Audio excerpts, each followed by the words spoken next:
வேண்டுதல் வச்சுருக்கேன். சுண்டுதல் கூட என் மேலே படக்கூடாது. என்ன வேண்டுதல்? அதெல்லாம் வெளியில் சொல்லக்கூடாது நிறைவேற வரைக்கும். சரி, வேண்டுதல் எப்போ நடக்கும்? அது எப்போ வேணால் ஆகலாம். ஏன் 1 வாரம் ஆகலாம், 1 மாதம் ஆகலாம், ஏன் 1 வருஷம் கூட ஆகலாம். இப்போ எதுக்கு நீ வேண்டுதல் விரதம் அது இதுன்னு உடம்புக்கு எடுத்துக்கிற? நீ உனக்கு என்ன வேணும்னு சொல்லு, நான் வாங்கி தந்துடுறேன். என்ன ஃப்ரிட்ஜ் வேணுமா, வாஷிங் மிஷின் வேணுமா, என்ன நினச்சி இப்போ விரதம் இருக்கிற நீ? அதுக்கெலாம் இப்போ யாரும் எவ்வளோ பெருசாக வேண்டிக்குவாங்களா? இல்லைண்ணா, நான் வேற என்ன பெருசா தங்கம் வேணும், வைரம் வேணும், பெருசாக ஏதாவது வீடு வேணும் அப்படின்னு நினச்சிருக்கியா? அதெல்லாம் ஒன்றும் இல்லைங்க.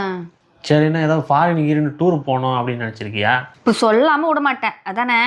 ஆமாம். அது ஒரு குழந்தை வேணும்னு வேண்டிக்கிட்டேன், அதான். பிறந்ததுலேருந்து இப்படி தானா? எதுக்கு இப்போ நீ என்னை இப்படி பார்க்குறேன்னு எனக்கு தெரியுது. லூஸ் ஆகிவன் தானே யோசிக்கிறேன்.